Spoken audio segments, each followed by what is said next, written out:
Hello everyone, start कर रहे हैं और नया लेक्चर है अफ्रीकन यूनियन के बारे में और इंडिया का रिलेशनशिप या इंगेजमेंट। तो अफ्रीकन यूनियन का इंगेजमेंट किसके साथ? इंडिया के साथ।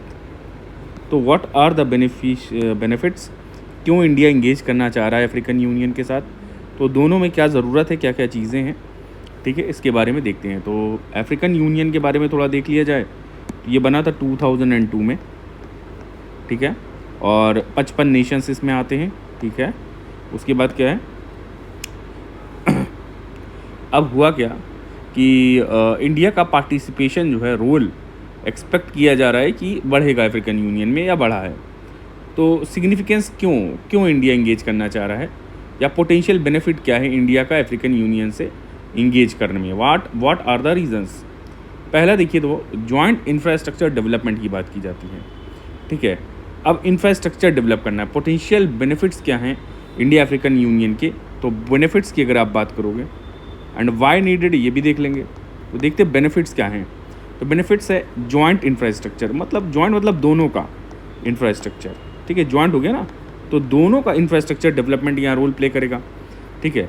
ट्रांस कॉन्टिनेंटल रेलवे हो, स्मार्ट शहर बने, ठीक है, इकोनॉमिक ग्रोथ, ये सब सारी चीज़ें, अफोर्डेबल हाउसिंग, तो यहाँ पे कई चीज़ें आ जाएंगी। चाहे आप ट्रांसपोर्ट डेवलप करना है या आपको अफोर्डेबल हाउसिंग डेवलप करना है, ठीक है, बहुत सारी चीज़ें हैं। इकोनॉमिक ग्रोथ है या in the field of medicines है, लाइक फार्मा सेक्टर। तो ये सब सारी चीज़ों में जो जो हमें चाहिए, हमें मिनरल्स चाहिए वहाँ से। अफ्रीका में मिनरल्स बहुत ज़्यादा हैं, उसको एक्सप्लॉयट भी करता आया है ब्रिटिश एम्पायर और फ्रांस, और ये लोग जो थे, कॉलोनियल था, पूरा कॉलोनी थी ये अफ्रीका भी, ठीक है, स्लेव ट्रेड, ये सब सारी चीज़ें होती थी। तो यहाँ से हमें मिनरल्स चाहिए, we Indians need minerals from here, ठीक है। उनको फैसिलिटीज़ चाहिए, हमारी जो भी हमारे फाइनल प्रोसेस प्रोडक्ट हैं वो चाहिए।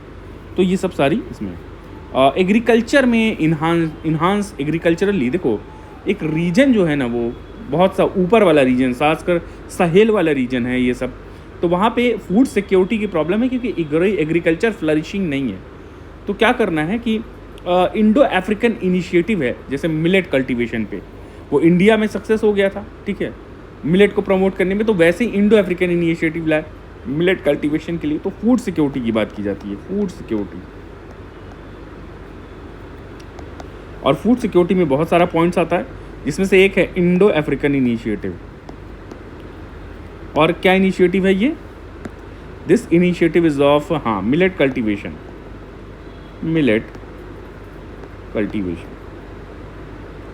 तो यहाँ फूड सिक्योरिटी की बात की गई है। किसकी बात की गई है? फूड सिक्योरिटी की बात की गई है। और डिजिटल ट्रांसफॉर्मेशन करना है, टेक्नोलॉजी ट्रांसफ़र करना है। तो देखो, टेक्नोलॉजी देना है इनको, ठीक है, डिजिटली एम्पावर्ड करना है, डिजिटल पेनिट्रेशन कराना है, ठीक है, और भी ये सब फैसिलिटीज़ जो इंफ्रास्ट्रक्चर है, मेनली डिजिटल इंफ्रास्ट्रक्चर, ये सब रीजन्स में डेवलप करना है, इसमें हेल्प करोगे आप, ठीक है। और आधार से, जैसे आधार है तो उनका भी इस तरह का कुछ हो, तो ये सब सारी चीज़ें हैं। रिसर्च और डेवलपमेंट, देखिए, एक तो रिसोर्सेज बहुत हैं यहाँ पे, मिनरल्स है, तो आप रिसर्च डेवलपमेंट करा सकते हो इंडस्ट्रीज़ के फील्ड में और हेल्थ फील्ड में भी। तो एक रिसर्च एंड डेवलपमेंट इंडस्ट्रीज़ के फील्ड में या हेल्थ के फील्ड में, या रिसर्च जो होते हैं साइंटिफिक, तो ये सब सारी चीज़ें हैं, आप यहाँ पे करवा सकते हैं। ये बेनिफिट्स होंगे कोलैबोरेशन के। अब जैसे हेल्थ में क्या कर सकते हो आप? जैसे वैक्सीन मैत्री एक इनिशिएटिव है, जिसमें वैक्सीन्स दिया जाएगा। तो हेल्थ में वैक्सीन मैत्री इनिशिएटिव, ठीक है, वैक्सीन्स दे दी गई वैक्सीन मैत्री में। पीस कीपिंग नेशन, देखिए, रीजनल स्टेबिलिटी अफ्रीका में बहुत कम रही है। रीजनल स्टेबिलिटी, अभी सूडान में लड़ाई चल रही है, तो रीजनल स्टेबिलिटी बहुत ज़रूरी है। तो for that we had to make effort for the regional stability of the region, ठीक। हेल्थ आउटकम हमने देख लिया है। कल्चरल और डिप्लोमेटिक टाइज, ये कॉमन है, ये होना चाहिए, ये बहुत कॉमन है कल्चरली। हर आंसर में आप इंटरनेशनल रिलेशन के डाल देना, यूनिवर्सल पॉइंट है ये क्या है? कल्चरल और डिप्लोमेटिक टाइप, ठीक है, इट्स अ यूनिवर्सल पॉइंट आप कहीं भी डाल सकते हो, किसी भी आंसर में आप इसको पॉइंट को डाल सकते हो। एजुकेशन में आप कोलैबोरेट करोगे, नॉर्मल सी बात, इकोनॉमिक ग्रोथ है, एग्रीकल्चर, माइनिंग, फार्मास्यूटिकल, ये सब हम देख चुके हैं, ठीक है। और फ़ायदा देखते हैं क्या क्या इसमें। देखिए, स्ट्रैटेजिक इंडियन ओशन में अगर हमारा इन सब कंट्री से हमारा वो है क्या नाम है, अच्छा रिलेशन है, तो we can have a geopolitical gain. कुछ जियो पॉलिटिकल गेन भी हमारे साथ, जियो पॉलिटिकल गेन। अब किस तरह का जियो पॉलिटिकल गेन होगा मैं बताऊँ आपको। इंडियन ओशन रीजन में हमारा डोमिनेंस, ये एक तरह का गेन हो गया। अदर मेजर पावर्स को हम डोमिनेंट वो कर सकेंगे, क्या नाम है, वो कंटेन कर सकेंगे। और एजुकेशन, हेल्थ, ये सब सारी चीज़ें हैं। क्रेडिट देना, अफ्रीकन कंट्रीज़ को इसके लिए क्रेडिट देना पड़ेगा, पैसा देना पड़ेगा, स्किल देना पड़ेगा, डिजिटल इंफ्रास्ट्रक्चर, ई गवर्नेंस, ये सब सारी चीज़ें तो ही हैं। अब देखो कुछ इंडिया अफ्रीका प्रोजेक्ट्स है, जैसे कि एक प्रोजेक्ट है, इसका नाम है पैन अफ्रीका ई नेटवर्क, इसको क्या कहा जाता है, EVBAB, ठीक है। तो ये वाला जो प्रोजेक्ट है EVBAB, ये टेली एजुकेशन या टेली मेडिसिन में है, जिसमें इंडियन इंस्टीट्यूशन से जोड़ा जाता है इन सबको, और इनको अपग्रेड किया गया है थ्रू ई विद्या भारती या ई आरोग्य भारती। तो यहाँ ई विद्या भारती या ई आरोग्य भारती, ये क्या है, एक तरह का प्रोजेक्ट है ये, ठीक है। And it deals with what, tele education, tele medicine,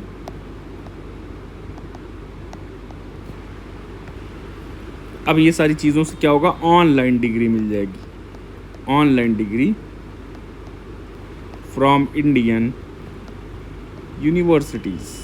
आप यूनिवर्सिटीज़ से जो भी ये लोग हैं इंडियन डिग्री ले सकते हैं, they can take Indian degree from Indian university से, थ्रू क्या है, दिस ऑनलाइन को ई विद्या भारती, ई आरोग्य भारती, ठीक है। हेल्थ केयर में, एजुकेशन में, ठीक है, भारती ये हेल्थ केयर का है, ई आरोग्य, ई विद्या एजुकेशन का है, ई आरोग्य हेल्थ केयर का है, और ये एजुकेशन सेक्टर का है। तो ये बस डिफरेंस है, ठीक है। अब ये लो कॉस्ट एक्सेस हो जाएगा to education and health care.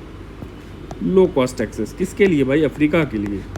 और इट विज ऑल्सो हमारा सॉफ्ट पावर जो है, हमारा सॉफ्ट पावर है, उसको और एम्पावर्ड कर देगा या स्ट्रेंथन कर देगा, सॉफ्ट पावर स्ट्रेंथनिंग। तो हमारी क्या होगी, सॉफ्ट पावर स्ट्रेंथनिंग हो जाएगी। चलिए आइए और आगे देखते हैं क्या है।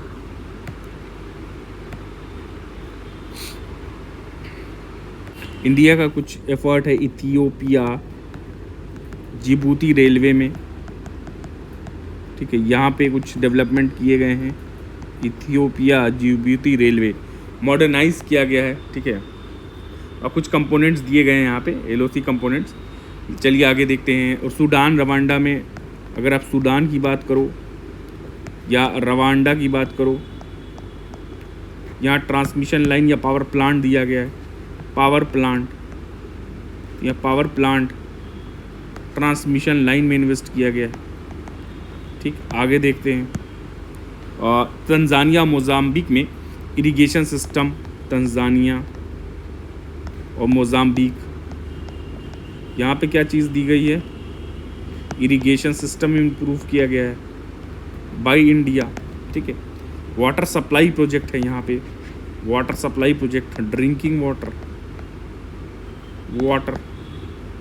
सप्लाई प्रोजेक्ट यहाँ किया है। Then what we have, industrial project हो गए। शुगर फैक्ट्री इथियोपिया में, तो इथियोपिया में क्या, एक शुगर फैक्ट्री भी डाल दिया आपने, शुगर फैक्ट्री बाय इंडिया। ये कुछ पॉइंट्स इस तरह से। बाकी फूड प्रोसेसिंग, फार्म मैकेनाइजेशन, ये सब चीज़ों में काम चल रहा है। तो हमारा मेन बेनिफिट्स ये जो है कुछ पॉइंट्स है। रीजनल स्टेबिलिटी चाहिए, हम we can show the dominance हम शो कर सकते हैं अपना इन अदर कंट्रीज़। तो कुछ पॉइंट्स अगर यहाँ देख लिया जाए कि एज वी आर इंगेजिंग, तो पॉलिटिकल सॉलिडेरिटी, तो we will get a political solidarity in these nations. क्या मिलेगा हमें यहाँ पे, पॉलिटिकल सॉलिडेरिटी मिल जाएगी, इकोनॉमिक ग्रोथ भी होगा, हेल्थ भी होगा, ठीक है। कुछ बेनिफिट्स हमारे और देख लेते हैं क्या क्या हैं। ये देखिए ढूंढ के ला रहा हूँ मैं, इतना भी मुश्किल नहीं है। तो कुछ स्ट्रैटेजिक पोर्ट हैं जहाँ पे हमें एक्सेस मिल जाएगी अफ्रीका में, ठीक है। दूसरा है इंडियन डायस्पोरा यहाँ पे रहता है, इंडियन डायस्पोरा, ठीक है, उसको आसानी होगी। देन मार्केट मिल जाएगी, market to Indian companies and product, ठीक है, इंडियन कंपनीज एंड प्रोडक्ट, ये सब सारी चीज़ें हैं। और इंडियन डायस्पोरा ये सब हो ही गया है। एंड और क्या डाल दें इसमें पॉइंट, हाँ मिनरल्स हैं, मिनरल्स, तो will get minerals from there as I have already discussed earlier. Then यहाँ पे क्या होगा, मार्केट हो गई ऑटोमोबाइल की, फार्मा की। हाँ, इंडियाज़ प्रेजेंस हमारा जो है इंडियन ओशन रीजन में ये डोमिनेट करेगा, काउंटर चाइना थ्रू, कैसे, India's dominance in Indian Ocean region, ये बड़ा इंपॉर्टेंट है हम लोगों के लिए। तो ये सब सारा देखिए हमारे बेनिफिट्स हो गए। और क्या किया जाए, और इसमें है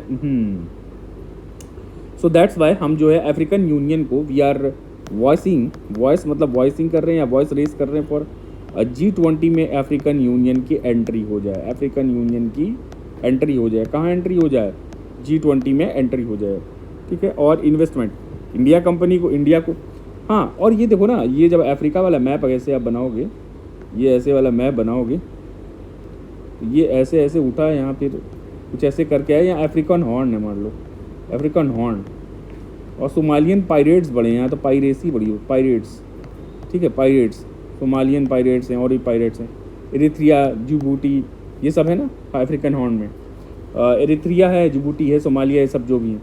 तो ये पायरेट्स जो यहाँ पे, इसको भी टैकल करने में, क्योंकि हमारा ट्रेड यहीं से आता है, ट्रेड या तो मेडिटेरेनियन सी वाला, ठीक है, या स्ट्रेट ऑफ हॉर्मुज वाला जो अभी बंद चल रहा है, तो कहीं ना कहीं इस रीजन से गुजरेगा। तो पायरेसी रोकने में भी जब कोलैबोरेशन होगा यहाँ की एजेंसीज़ के साथ, तो हमें ये सब सारी चीज़ें इसमें, इसको रोकने में, पायरेसी रोकने में भी आसानी होगी। और इंडिया का ट्रेड रूट प्रोटेक्टेड रहेगा। तो अल्टीमेट क्या है कि प्रोटेक्टेड इंडियन सी लेन, हमारी सी लेन प्रोटेक्टेड रहेगी, as well as they can provide net security in the region. तो हमारे रीजन में हमारे लिए सिक्योरिटी भी हो जाएगी। तो ये सब सारे फ़ायदे हैं। चलिए फिलहाल ये सब कुछ पॉइंट्स हैं, और लगा तो और भी एक आध लेक्चर बना के मैं और पॉइंट्स में ऐड कर सकता हूँ। Okay, thank you.